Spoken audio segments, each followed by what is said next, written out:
go back to the moment in time that she said those words to me, the feelings that came over me, the truth that came over me, the anger that came over me. I thought, who in the world does she think I am?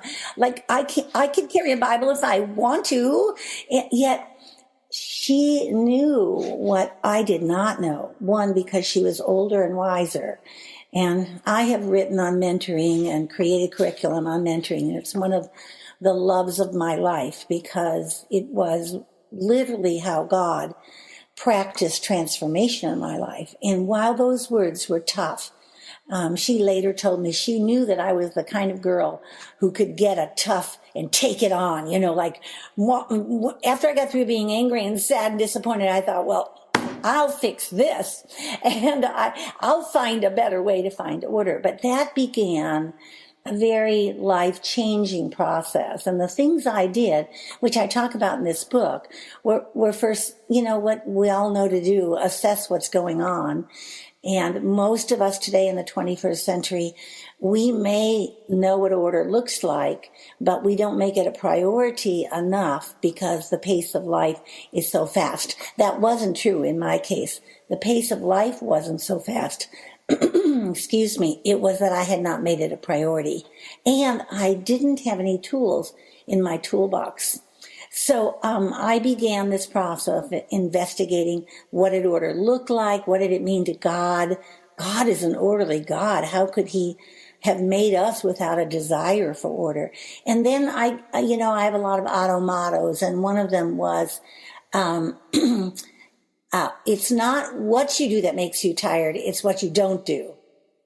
And I realized I had this weight, like on me always. And I had no idea how exhausted I was from carrying this weight around. And the weight was, I didn't have order.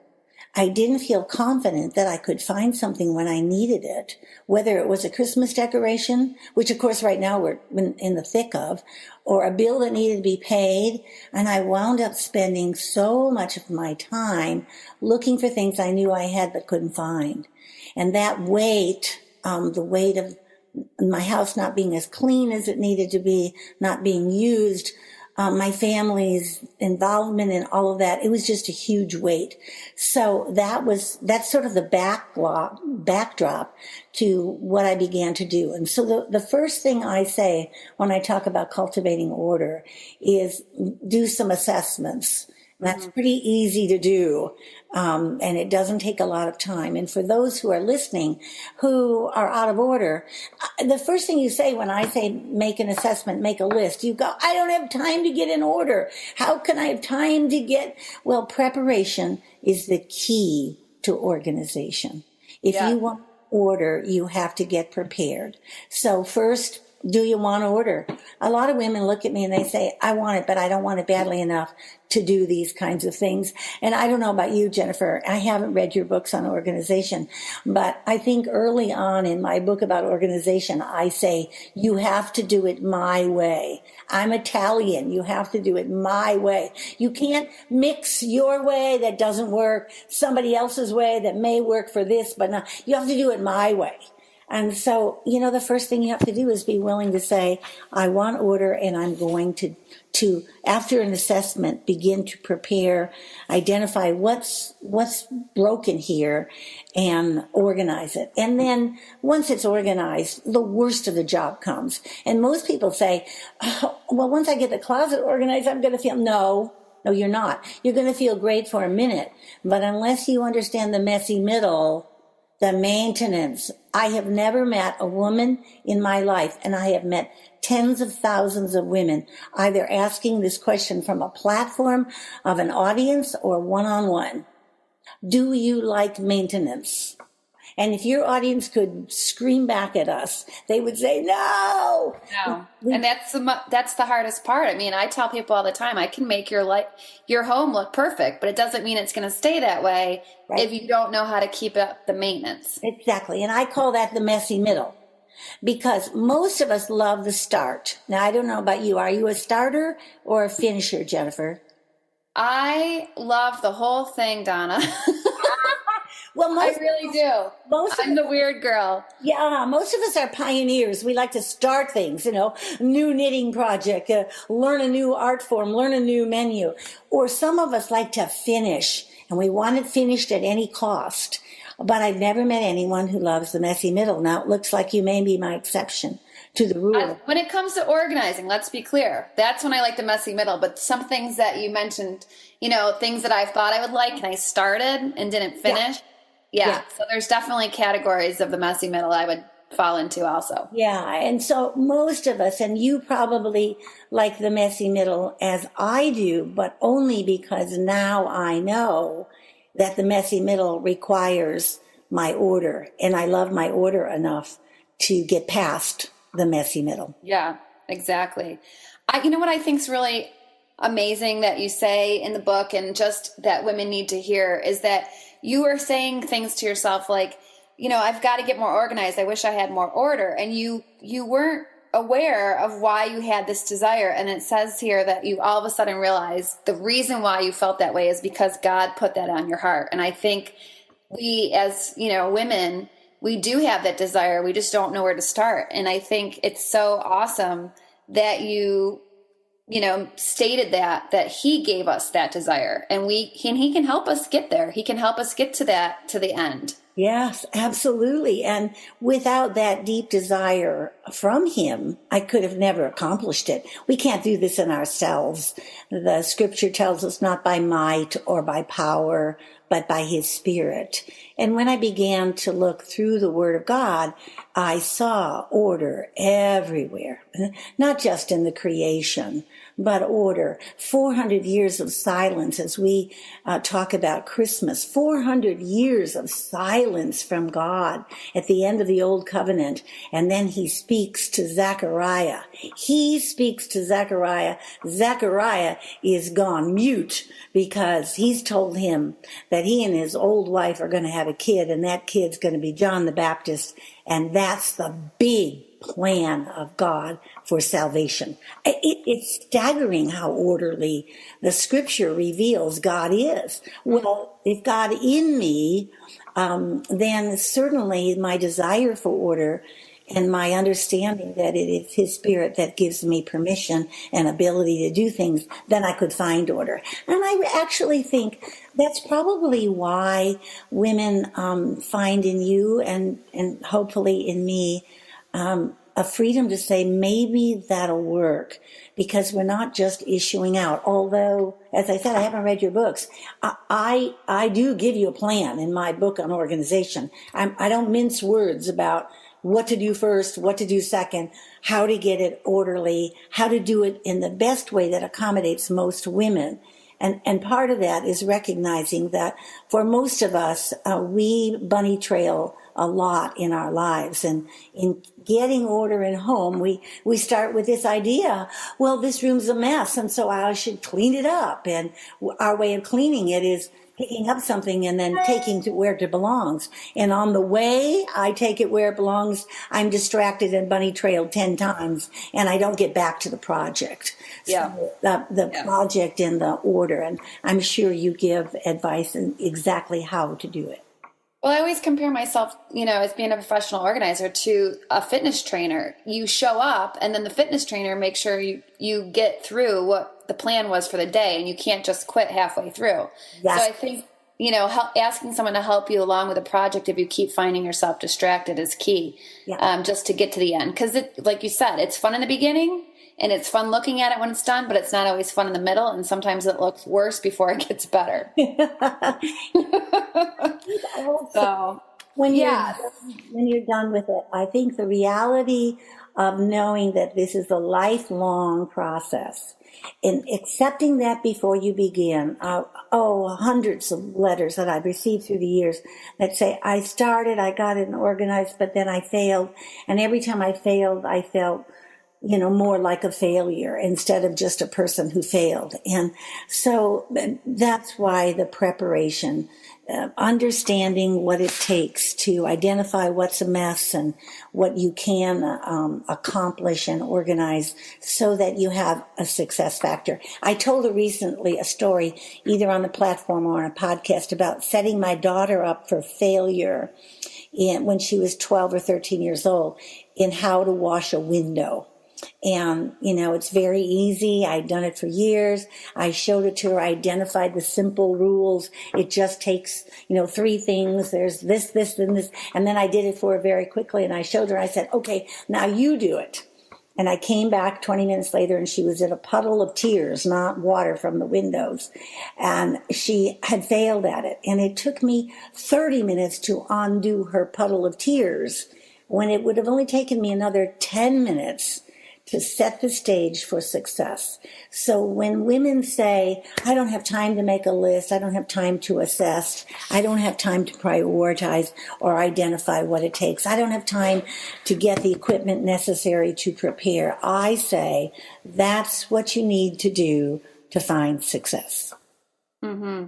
Yeah. And the fact that you just touched on, the story with your daughter kind of leads us into the next chapter, Cultivating Your Influence, and how a lot of times when it comes to keeping the house organized or the home cleaned, a lot of moms will tell me, they don't get any help from their spouse or their children. Mm. And it's something that you have to, if you keep saying that to yourself and you don't expect anybody to pitch in, or you ask them to pitch in and they say no and you leave it at that, it's going to be years and years of doing it alone.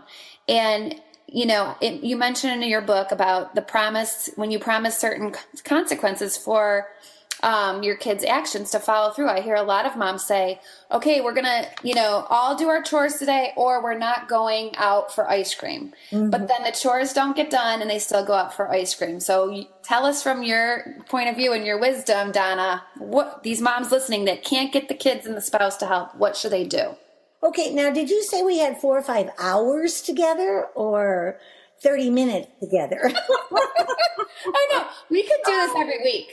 We could talk about something every week. Oh, my goodness. Well, in the book I wrote called Loving Life as an At-Home Mom, I set the stage for your question, which is, how important is mothering to you? And again, it's just what we're talking about. It's identifying, is this a priority? Because what you've just said is a whole ideology, a whole set of principles, a whole set of prioritizing. Are these children and the training of these children more important than what are the chores are that you want to get done today? And that question has to be yes. And then you have to be able to ascertain the difference between teaching someone and training someone, and knowing each of your children individually, and more than knowing them individually, understanding at what stage and age they are in life.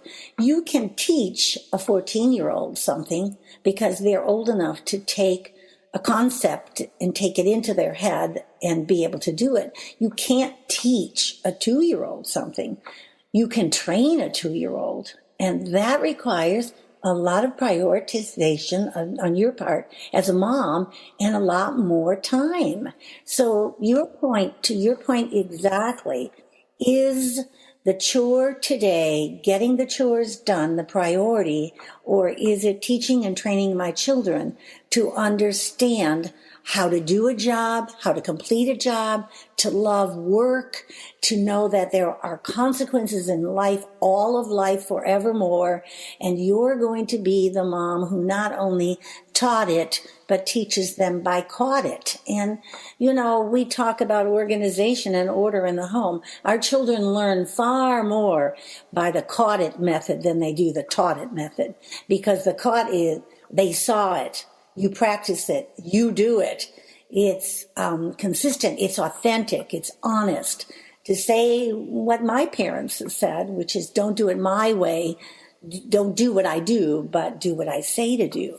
So all of that's a very deep pool of understanding before we say today. And I never want to say to a woman, well, if you issue a consequence, in a direct answer to your question, if you issue a consequence, yes, you better follow through with it. Because that's like saying to her the same thing I'm saying she should not say to her children. And that is, has she been trained? Has she been taught? Does she read the Bible for parenting skills? Has she read some really excellent writers on what it takes to be a mother? Do she and her husband agree on parenting? It's a deep pool, and it takes a lifetime. But I would say the single most important thing I always say to mothers, and that is, have you taken to yourself the importance and the priority in your own life of what it takes to raise children? And then have you done your due diligence in what it will take you, if you're a single mom, or you and your husband, and if you and your husband don't agree on parenting, to get to agreement. And now we could talk for a few hours about marriage and how we get to agreement on things. That's what happens when you're as old as I am. I've been doing this for so many years that I get to the root of the issue. So I think my response would be to your listeners, have you made motherhood a high priority? I talk about priorities, maybe in this book, maybe not, maybe in the book on organization, because knowing what your priorities are boils down to the one single question that I encourage women to answer, and that is, can somebody else do it? And when it comes to parenting, you and your husband are the only parents God ordained who would have these specific children. And for most moms, they say, why me? Somebody else could do a better job with this child. And I always say to them, I know, but God's plan for this was not only for you to raise these children, his children, and turn them back over to him, but for you to be raised also. And I think moms, human beings, that God gives us so many opportunities to be reparented. This morning, Jennifer, in my time with the Lord, he reparented me on a subject that is very near and dear to my heart. So it's a lifelong process. Yes, it is. And we're all on an individual journey, and we're all doing the best we can. So for those that listening saying, you know what, I really wish I was better at organizing, or I wish I was better at keeping my house neat and tidy. You know what? We all learn every day how to improve our lives. And that's one thing I love about this podcast, is just giving women not only encouragement, but also ideas, and just realizing we're not alone. We all feel the same deep down. We're all striving to be the best. Yes. So I love that. Yeah. And the tools matter. More tools you have in your toolbox, the better you are prepared. Yes, absolutely. So tell, we're almost out of time, but tell our listeners, Donna, how can they find out more about you, or how can they get more of your knowledge? Okay, great. Well, there are really several ways. I have the books, and you can find all of those books. I've written 9 books, mentoring and motherhood, a couple on parenting, organization, friendship. We do a ministry which has for 25 years been called Homemakers by Choice. And so there are a lot of things in our transition. We have just renamed our work in the last 5 months to Modern Homemakers. So we are in the process of finding all the ways and places that people can find us, and some of them still include going to Homemakers by Choice, Donna Otto, or modernhomemakers.org. And you'll find our website, and you'll find podcasting, you'll find curriculum. We are just opening an e-commerce part of our page, which will allow you to receive for a small fee what women who live in the Phoenix, Arizona metro area receive weekly in live teaching situations. Isn't the technology amazing? So the 1 hour a week teaching that I do here in 12-week segments will be available online for $25, and you can access all 12 weeks of teaching. That's the freshest part of my work right now. And of course, the podcasting, which again, you can find either by homemakersbychoice.org or modernhomemakers.org. And we'll have a link underneath our post to that website so they can find it easily. Great. But I thank you so much, Donna. I just love your wisdom and your ability to share it with moms that are coming up behind you. And I think that, I can't speak for all your books, but I know that your book, Finding Your Purpose as a Mom, I had, like I mentioned before, so many things highlighted and tabbed and loved it. It really resonated with me. I just, thank you so much for taking time out of your very, very busy schedule for being here on the 29-Minute Mom with us today. Thank you so much, Jennifer. I'm glad to have met you and your work, and anything I can do to encourage you, I hope you will feel the freedom to contact me. Oh, I absolutely will take you up on that, Donna. Oh, thank you so much. And for everybody listening, enjoy the rest of your day.